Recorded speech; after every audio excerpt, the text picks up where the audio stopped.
산산과 1521년 스페인 정복가 코르테즈는 고작 수천의 병사로 인구 600만 명의 아즈텍 제국을 정복합니다. 유럽인이 퍼뜨린 천연두가 퍼지면서 왕을 포함 수많은 사람이 죽으면서 사회가 붕괴되었고 싸울 전의를 상실했다는 게 중론이죠. 실제로 이 시기 아메리카 원주민의 인구는 6천만 명에서 1618년 160만 명으로 크게 줄게 됩니다. 그런데 얄궂게도 유럽에서 아메리카로 퍼진 전염병은 이렇게나 치명적인데 아메리카에서 유럽인에게 퍼진 병은 왜 거의 없을까요? 자레드 다이아몬드는 총균세 11장 가축의 치명적 선물에서 이에 대한 답을 합니다. 요약하자면 치명적인 병은 가축에서 인간으로 종간 이식되며 발생하는데 신대륙에는 가축화된 동물이 기껏해야 칠면조, 라마, 알파카 등밖에 없었지만 유럽은 많은 가축을 보유했고 이에 따라 유럽인들이 다양한 병에 적응할 시간이 있었다는 거죠. 가축의 치명적 선물이란 워딩만 보면 유럽인이 편안하게 면역 체계를 가졌을 것 같은 혼돈을 주지만 유럽인도 똑같은 사람. 처음 천연두와 마주했을 때는 사회가 전멸할 정도로 큰 데미지를 입었을 것입니다. 마치 인구가 10분의 1로 줄어든 16세기의 아메리카 원주민이 그랬듯이. 그리고 이 모든 것은 멀리 수만 년 전에 일어난 일이 아니라 어쩌면 우리가 너무 잘 아는 역사들과도 긴밀하게 연결되었을 가능성이 있습니다. 삼국지는 한 나라가 망하면서 시작하죠.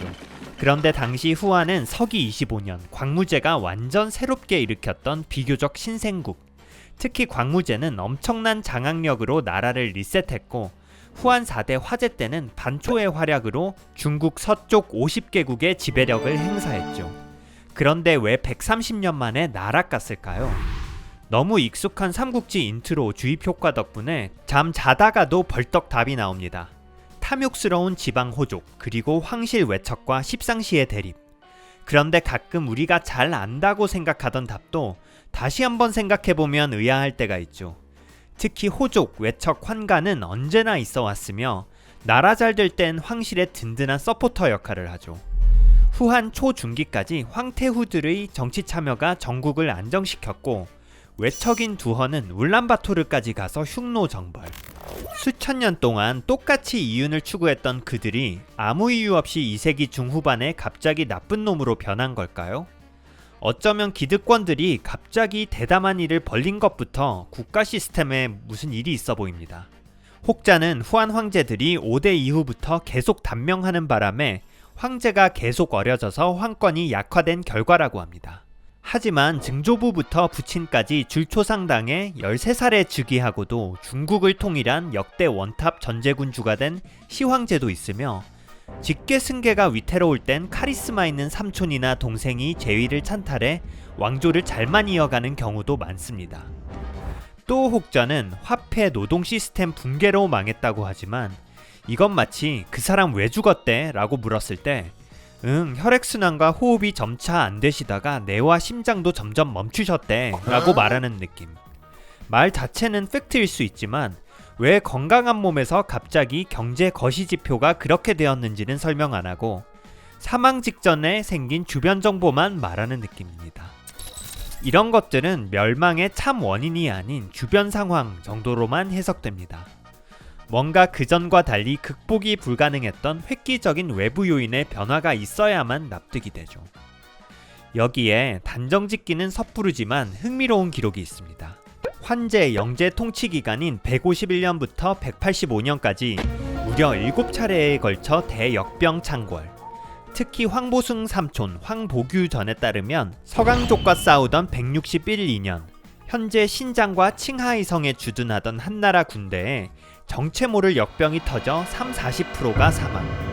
그 이후부터는 평균 3년 단위로 큰 역병이 기록되죠. 이후에 인구가 크게 박살납니다. 157년 5648만에서 263년 767만으로 무려 7분의 1로 감소. 물론 이 기간에 장원에 흡수된 예농도 많아 실제 감소폭은 이 정도가 아니겠지만 역병 기록 이후로 인구대 감소는 분명하죠. 국가 시스템과 기득권의 욕망은 동일한데 갑자기 사회의 일꾼이 없어진다면 아까 말했던 기존 한나라 멸망 관련 주변 정보들에 숨겨졌던 퍼즐이 풀리기 시작합니다. 농사와 군역 수행할 사람이 한순간에 없어지면 노동 국방 시스템이 한순간에 무너지고, 이 과정에서 호족, 외척, 환관은 기존의 본인 몫을 유지하려고 더욱 백성을 수탈하거나 급격하게 빌런이 될 것입니다. 이 경우 국가는 화폐를 많이 찍거나 단위를 주작하는데, 이것은 도리어 노동의 동기부여와 사회의 신용을 떨어뜨리며 상황을 더욱 악화시키죠. 그나마 기득권 간 대립은 국가 존재 토대 위에 있었지만, 황건적 같은 민중봉기는 나라의 존립 자체를 흔들게 되죠. 그러고 보면 황건적 봉기도 역병과 직접 연관됩니다. 184년 발발 직전 179년, 182년에 역병이 2번이나 크게 있었으며, 황건적은 병을 고쳐준다며 민중에게 접근했죠. 익숙한 삼국지 시대만 몰입할 때는 왜 하필 이때 역병이 일어났지 하는 아쉬움만 컸지만, 시간을 조금 더 넓게 보면 역병은 삼국지 시작 전부터 크게 진행 중이었던 겁니다. 그리고 역설적으로 150년부터 진행된 시스템 붕괴 덕분에 3세기 중국이 누구나 능력만 있다면 새로운 주인공이 될 수 있는 대국민 오디션장이 된 겁니다.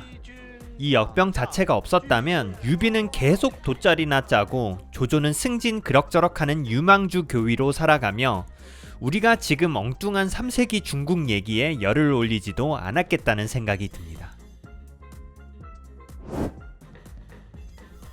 삼국지 혹은 메타산책 팬데믹 1, 2편만 보면 마치 장강이 역병의 진원지 같은 느낌이 있습니다. 물론 장강은 열대가 시작되는 큰 강으로 한나라 때부터 대대로 식중독 및 풍토병의 기록이 많았습니다. 참고로 익주의 강주 또한 예전부터 악명이 높았고요. 그런데 장강이 발원지라서 역병이 많았었던 걸 수도 있지만, 한편으론 병이 전혀 다른 곳에서 시작했더라도 대규모 접촉, 즉 전쟁이 장강에서 많이 일어나고 장강이 바이러스 번식 조건이 좋았기에 발원지로 느껴지는 착시일 수도 있죠.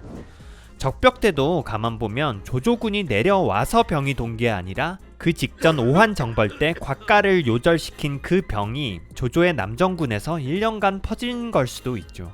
사실 적벽 직전 송권 쪽의 역병 기록은 전무. 또한 옹양주와 허창 등 북쪽에만 계속 있던 사람 중에서도 역병 사망자는 많이 나타납니다. 아까 시간을 넓게 보니 새로운 게 보였듯이 역병의 공간 또한 넓혀서 볼 필요가 있겠습니다. 지구본을 멀리 옮겨 한나라의 역병이 심했던 150년부터 100년의 기간, 공교롭게도 로마에도 상황이 마찬가지였습니다. 엄청난 역병이 로마에 165년부터 15년간 지속되는데, 이로 인해 169년 황제 베루스가 죽고 180년엔 명상록으로 유명한 황제 마르쿠스 아우렐리우스 안토니누스 사망. 최고의 성군이자 역병 희생자인 그의 이름을 따서 이를 안토니누스 역병이라고 부릅니다. 역병은 한 번에 끝나지 않습니다.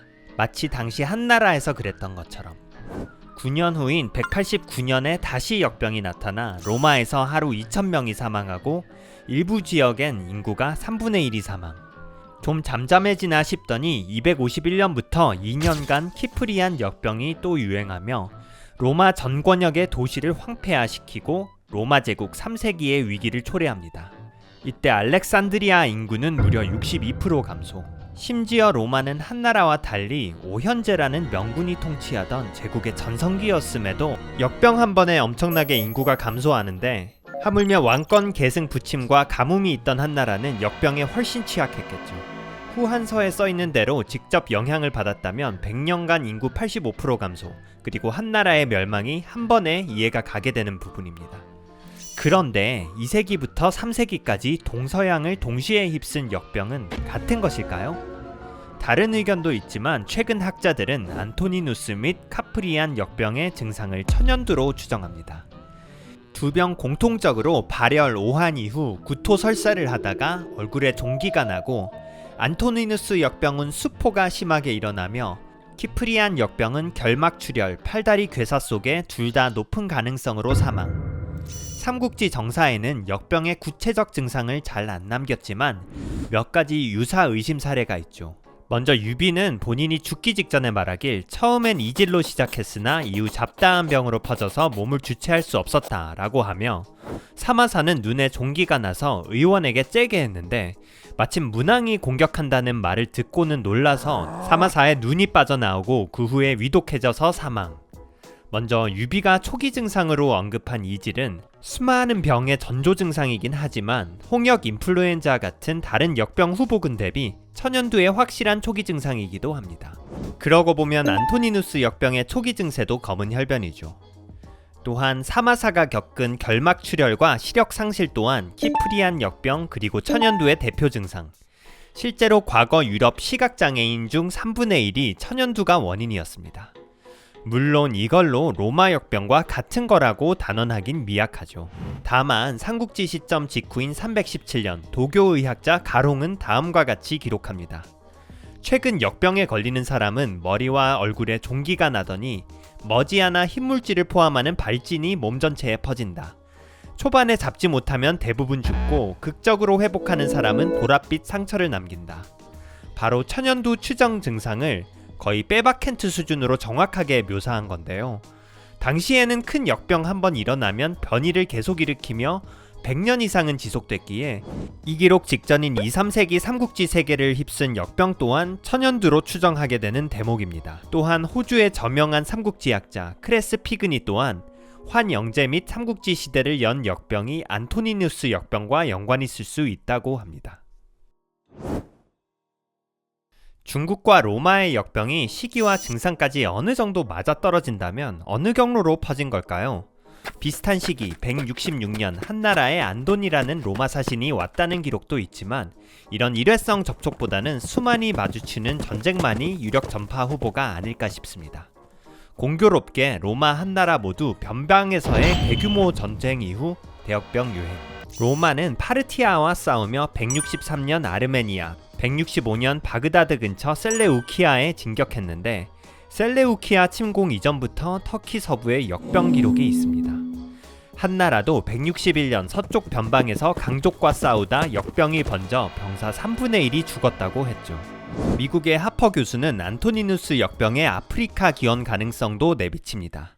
물론 천연두가 낙타 바이러스와 유사해 3000년 전 낙타를 가축화한 에디오피아 발생설이 있지만 2세기경 아프리카 세력이 북쪽으로 이동했다는 별다른 기록은 없습니다. 저는 로마와 한나라 역병의 시기와 증상이 비슷하고 한 박자 빨리 일어난 한나라의 경우 서쪽 변방의 강족과의 전투 이후 역병이 퍼진 걸 볼 때 이 시기에 중앙아시아 초원 유목민족들이 실크로드를 통해 잠시 잊혀졌던 역병을 동서로 전파했을 가능성에 주목합니다. 실크로드도 낙타와 연관이 매우 깊죠. 유라시아 초원 민족의 덤프트럭 그 자체. 사실 이 초원 민족들은 2세기가 아닌 4세기의 세계사의 전면으로 나타납니다. 로마에서는 훈족 아틸라, 중국에선 5호 16국. 그런데 사실 후한서를 보면 벌써 150년 근방부터 활발하게 한나라를 침범하는 걸 볼 수 있습니다. 또한 150년경은 일부 초원 민족이 서쪽으로도 시선을 돌리는 시점이기도 합니다. 수만 년 그 자리에 있었던 스텝 민족들이 갑자기 활발히 이동한 것에도 분명히 이유가 있었을 텐데요. 학자들은 서기 350년에서 370년이 중앙아시아 2000년 최악의 가뭄이었음을 발견합니다. 초목이 마르자 농경을 하는 문명을 찾아가는 기후난민으로서 이 세상에 나타난 것으로 추정되죠. 2세기 또한 환영제기에 가뭄과 기근이 자주 등장하며 1, 2세기에 동아시아의 한랭화가 지속됐다는 기록도 있습니다. 158년에는 남흉노, 선비, 오한이 연합해서 한나라 변방 9군을 공격하는데 전후로 경쟁관계였던 그들이 일시에 연합한 유인이 어쩌면 초원의 기후위기 때문이 아닐까 하는 상상력을 자극합니다. 한편 유럽 쪽으로 간 유목민은 누구였을까요? 전성기 때 한 고제 유방까지 털면서 한나라에게 상납까지 받았던 북흉노가 유력 후보.